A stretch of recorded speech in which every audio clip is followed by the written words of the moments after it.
Está todo pronto, le vamos a dar la bienvenida. Como decíamos en la previa, un luchador, una de las personas referentes en cuanto a lo que es la lucha obrera, en cuanto a esa, la lucha por los derechos, eh, digamos, de los derechos vulnerados en la época de la dictadura en nuestro país. Es un luchador incansable a la cual estamos habituados a ver en los medios cada vez que, bueno, se reitera la fecha de esa gran caída de las instituciones democráticas en nuestro país y bueno, haciendo referencia a la lucha obrera que se lanzó a las calles.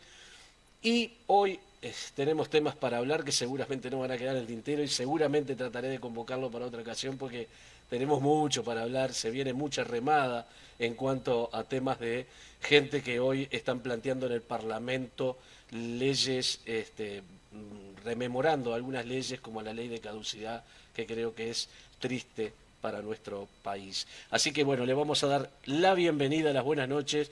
Luis Puig, ¿qué tal? ¿Cómo estás? ¿Estás? Buenas noches, Eduardo. Muchas gracias por la invitación y realmente un gusto compartir este espacio contigo y con tu audiencia, que es muy importante. Gracias. Y bueno, vamos a entrar de lleno porque tenemos poco tiempo, pero la verdad, esto daría para hablar largo y tendido. Seguramente lo vamos a hacer en otro programa, pero hoy vamos a hacer como una introducción a esto. Vamos a hablar en primera instancia y ya de lleno. En esta semana pasada, este señor del senador Manini Ríos ha planteado la idea que siempre han tenido, pero que obviamente ahora la plantean como a fuerza, fortalecidos un poco por ese apenas 10% de la votación que tuvieron en las elecciones nacionales, pero obviamente con eco en algunos otros también que quieren reflotar esa ley de caducidad. Contanos un poquito, a ver, yo sé que vos estás en ese tema y que tenés una apreciación bastante clara con respecto a eso. Bueno, en realidad el tema de la apelación permanente a la impunidad es algo que se viene instalando desde hace mucho tiempo en nuestro país. Podríamos decir que en Uruguay ha existido una construcción de la impunidad desde la propia dictadura, los primeros gobiernos democráticos que la sucedieron. Siempre ha habido una práctica sistemática de ocultar lo que verdaderamente significó, cuál es la génesis de la dictadura. Y nos hemos encontrado a lo largo de los años con relatos que no resisten el menor análisis. Por ejemplo, se dice que la dictadura es consecuencia de un enfrentamiento entre dos bandos en nuestro país. Y en realidad hay que referirse a lo que decían las propias Fuerzas Armadas en septiembre del 72. ¿Qué decían? Que no había ninguna columna guerrillera operando en el país, que había sido derrotada en la guerrilla. Esto fue en septiembre del 72. Y el golpe de Estado, la disolución del Parlamento, porque el golpe de Estado es un golpe en cámara lenta, que se venía procesando desde hacía mucho tiempo, con el gobierno autoritario de Pacheco Areco y demás. El golpe de Estado es en cámara lenta, tiene un episodio que es la disolución del Parlamento el 27 de junio del 73, que contra quién se da ese golpe. Contra el movimiento obrero, contra las organizaciones populares, no era para enfrentar a la guerrilla. Por tanto, esa falacia que nos dicen de, bueno, primero existió la guerrilla y después los militares para combatirla cometieron excesos, no. En nuestro país lo que existió fue un proyecto económico, la necesidad de hacerle pagar la crisis a los más débiles, a los trabajadores, a los sectores populares, y como eso siempre genera resistencia, se produce un golpe de Estado y un terrorismo de Estado para acallar esa resistencia. Bueno, en estos años nos hemos encontrado que desde la derecha permanentemente se ha tratado de impedir la verdad y la justicia. Lo de Manini esta semana es también un agregado más en ese largo collar de tratar de plantearse que no se puede juzgar a los terroristas de Estado. Incluso, en palabras de Manini en estos días, nos hemos encontrado con una comparación. Ha dicho, ni a Jack el Destripador se lo ha perseguido tanto tiempo como a los militares que actuaron en dictadura.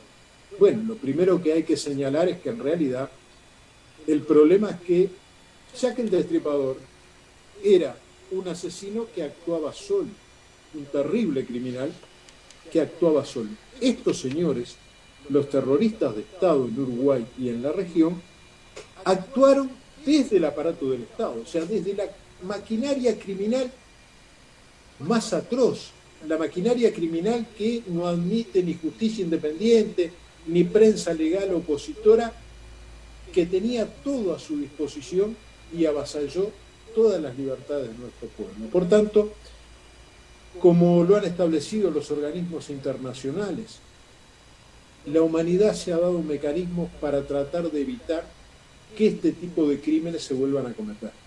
Por eso el juicio de Nuremberg a los líderes nazis hace unas cuantas décadas, y por eso al día de hoy se siguen juzgando a los líderes nazis que quedan vivos. ¿Por qué? ¿Cuál es el objetivo? ¿Es venganza? No. El objetivo es plantearse un mecanismo sine qua non, como lo dicen todos los organismos de derechos humanos en el mundo, que es verdad y justicia para evitar la repetición. Por tanto, lo de Manini es tratar de reivindicar, de presionar a la justicia, de atacar a los jueces, de atacar a los fiscales y sacar como rédito la impunidad de los terroristas de Estado que es cierto que están siendo condenados 40 o 50 años después. ¿Por qué? Justamente porque en nuestro país se aplicó la impunidad para tratar de evitar que la justicia pudiera actuar. Actúa tarde la justicia, pero saludamos que esté actuando. Las repercusiones han sido varias. Y a veces también, por otro lado, nosotros tomamos una lectura, porque a veces nosotros nos muestran una fachada y nosotros a veces damos la vuelta y miramos por atrás, porque a veces, viste, que nos... Entonces digo, también esto se puede deber, y es una cuestión de una conjetura personal, se puede deber a que también estamos en una situación coyuntural de la coalición, donde, bueno, han habido algunas deserciones, se han ido algunos, han tenido que tapar algún parche por ahí y no están haciendo efectivas todas las medidas que ellos creían que se podían implementar, y esto quizás sea también una cortina de humo para tapar algunas situaciones. Yo creo que tiene que ver con el estado también actual de la coalición y de cómo están aplicando sus políticas de gobierno. Y creo que hay que reconocer que Cabildo Abierto parece ser el que tiene la iniciativa en este conglomerado conservador al cual le llaman pomposamente coalición multicolor. Permanentemente está generando hechos políticos, permanentemente está presionando a sus propios socios de la coalición y al conjunto de la sociedad. Ahora, resulta preocupante que desde sus socios políticos no se haya salido con claridad a cuestionar este planteamiento profundamente antidemocrático. Cuando el senador Penades, referente del Partido Nacional, dice vamos a estudiar seriamente el planteamiento de Cabildo y no lo cuestiona desde el punto de vista democrático, bueno, en realidad el problema ya no es solo de Cabildo Abierto. El problema es que los integrantes del gobierno, como pasó con el secretario, con uno de los líderes del Partido Colorado, Adrián Peña, que dijo, bueno, nosotros no lo hemos estudiado en profundidad, pero ¿qué es lo que hay que estudiar? Que la justicia no actúe. ¿Qué es lo que hay que estudiar? La posibilidad de volver a una ley que establecía que el Ejecutivo era el que resolvía si la justicia podía investigar o no. Volver a una ley que amparaba los peores crímenes en nuestro país. Me parece que claramente una visión democrática, un reflejo democrático en esos líderes los hubiera llevado a decir no, rechazamos totalmente esto, y no pasó. Y tampoco el presidente de la República fue muy claro, porque decir que no estaba en los acuerdos de gobierno es decir poco. En realidad, acá nosotros hubiéramos aspirado a que existiera una convocatoria democrática profunda, con convicción, es decir, no, es inaceptable este planteo de atacar a los jueces, de atacar a los fiscales, este planteo de querer perpetuar la impunidad es realmente profundamente antidemocrático, pero no ocurrió. Hubo respuesta del PCNT, hubo respuesta de la izquierda, hubo respuesta de Crisol, de la Institución de Derechos Humanos y demás, de organismos internacionales de derechos humanos, pero algunos referentes en el país yo creo que quedaron en deuda en materia democrática. También por parte de Cabildo Abierto ha habido una desestimación por las instituciones internacionales de derechos humanos, eh, donde intenta también, primero, quitarle el valor, decir que en Uruguay no nos pueden venir a gobernar desde afuera, desconociendo los tratados internacionales, desconociendo que nosotros no somos una isla, que estamos en un sitio, no sé, como ser independiente de todo el mundo, que además lo que se está defendiendo en este caso son nada más y nada menos que los derechos democráticos de una nación, de un país y los derechos de las personas. Obviamente, esa reflexión por parte de Manini con respecto al tema de los derechos humanos merece también un repudio importante, ¿no? Creo que es un pensamiento profundamente reaccionario, un pensamiento que desconoce los esfuerzos que se dan a nivel de la humanidad para poder avanzar en la no repetición de esos crímenes. Pero al mismo tiempo hay un interés de situarse por parte de Cabildo Abierto y de Manini Ríos desde una supuesta condición nacionalista, desde una supuesta condición nacionalista y popular, ¿no? Y yo estoy convencido que nada más alejado de la verdad en estos temas. Porque, por ejemplo, cuando se habla de una concesión nacionalista, ¿no? En realidad, hace pocas semanas, el presidente de la República, incluso en contraposición con el anterior canciller renunciante, Ernesto Talvi, impulsó para presidir el BID a un cubano norteamericano profundamente reaccionario, vinculado a las mafias cubano-americanas, esas que han practicado el terrorismo durante décadas, y contrariando lo que ha sido la historia del BID, que siempre ha sido presidido por un latinoamericano. Estados Unidos impulsa a este norteamericano cubano. Y inmediatamente Uruguay respalda esa posición. Y yo no vi al senador Manini salir a decir que esa era una posición totalmente genuflexa, como le gusta decir, con los Estados Unidos.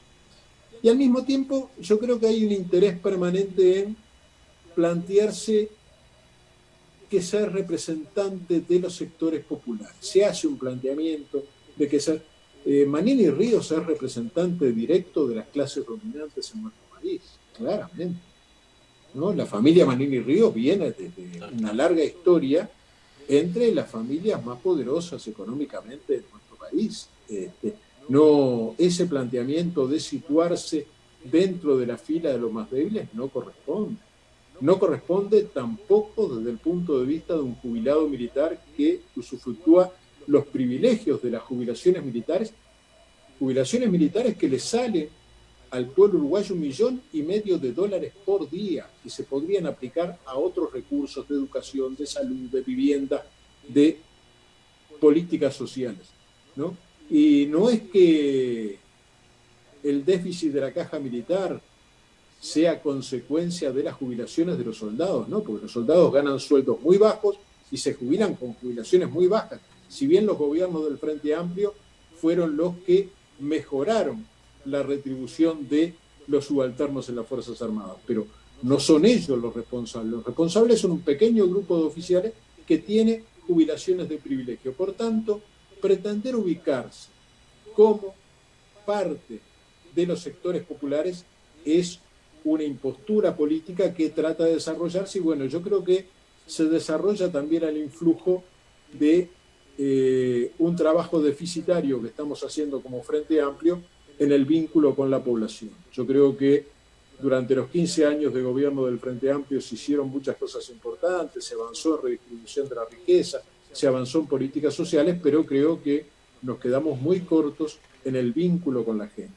Creo que esa premisa del Frente Amplio de construir participación es un debe que nos quedó en estos 15 años. Y esos espacios son aprovechados por algunos sectores que, bueno, quieren vestirse con ropaje popular.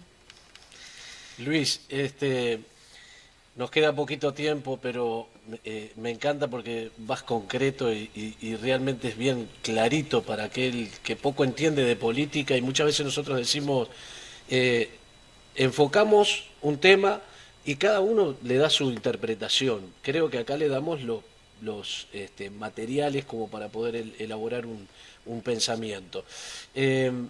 Luis, en esta época compleja de tema de salud, digamos, de pandemia, nos encontramos también con un Estado un poco ausente en cuanto digamos, al apoyo hacia las clases más vulnerables, a los trabajadores que, bueno, obviamente a veces nos tienen todo el respaldo. ¿Qué apreciación te merece eso?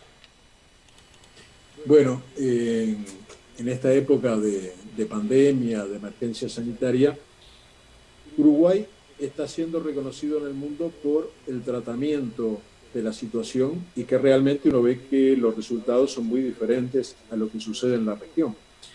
Pero ¿por qué Uruguay ha podido tener una respuesta importante? Primero porque se han fortalecido las instituciones del Estado. Por ejemplo, sería impensable una buena respuesta para enfrentar el tema de la emergencia sanitaria sin la existencia de un sistema nacional integrado de salud.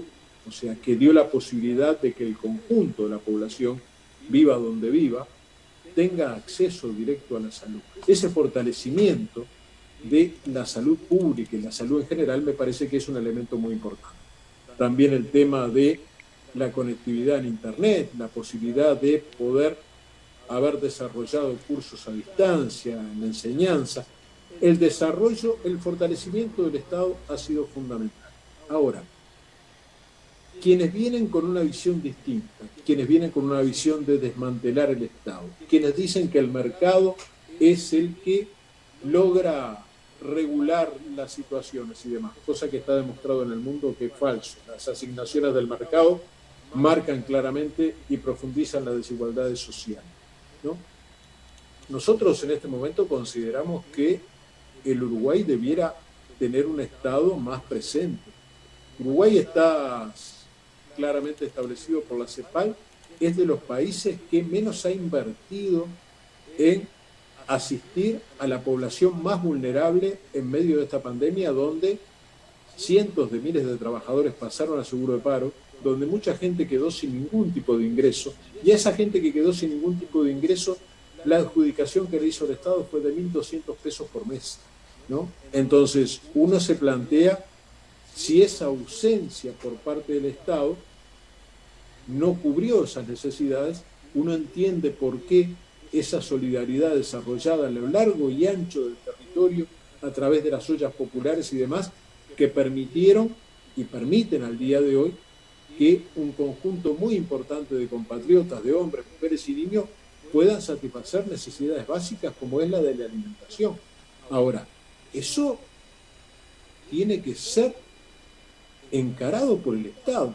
Uruguay no puede ser que siga en los últimos lugares de la lista. Bueno, eso son decisiones políticas. En medio de la pandemia hubo aumento de tarifas públicas, al mismo tiempo hubo un recorte al barrer del 15% de lo que fue el presupuesto del año pasado, y realmente uno dice, bueno, ahora vino todo el debate de todo el aporte que hicieron las instituciones de investigación científica y demás, de la UDELAR, y el recorte que se planteó, y ahora que parece que hay una marcha atrás, dice, bueno, a esos sectores no, pero al conjunto de la universidad sí, y la salud pública, en los diferentes sectores. ¿No habrá que tener una respuesta del Estado para enfrentar esta situación? ¿No habrá que plantearse, en definitiva, que los sectores de trabajadores no pueden sufrir en medio de esta situación rebaja salarial, como ya está establecido por el gobierno, rebaja salarial para públicos y privados, lo cual lleva de la mano a la rebaja del poder adquisitivo de las jubilaciones, porque las jubilaciones están atadas al índice medio de salario. Bueno, esas son las políticas que está aplicando este gobierno, que yo creo que va generando una crisis social y económica que realmente genera la pauperización de importantes sectores populares. Bueno, Luis, muchísimas gracias, gracias por tu tiempo. Nos quedamos cortos, obvio que nos quedamos cortos y podríamos estar charlando rato porque aparte es muy clara tu visión, así que te agradezco montones.